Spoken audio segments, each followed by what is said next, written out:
Ало, добро вечер, Борче, Милоше на телефон од Инфомакс во живо си во програма. Можеш ли да ни кажеш што се случува денеска цел ден во Могила? Имаме сериозни информации дека има закани кон независниот кандидат кој што е во втор круг против кандидатот на ВМРО ДПМН. Можеш ли да кажеш што се случува? Дали човекот ќе се откаже? Имам такви информации.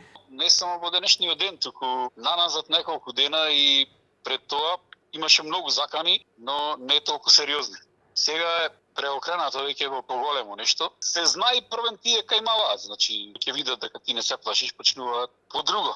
По членството, на разни начини се стегаат, значи луѓето од ловните друштва, после по директорски места, значи се стега членството и ко видов дека не можат на никој начин, почнаја по него. Истиот пример како во Македонски брод. И едноставно сега луѓето се поделија, некои викаат да не се откажува, некои викаат нема потреба, значи да се клава тој во некои такви работи, порно да му го предај и нека тераат. И човекот, значи, порно вели за сите луѓе да не влегувам воган, не знам ни самиот што да ви кажам, значи заканите постојат. Јас имам слушнато дека му се закануваат по неговото семејство. Дали е точно? Абе се е точно, значи тука нема неточно. Уште се двоумат што да се направи, најверојатно утре ќе донесат таа одлука.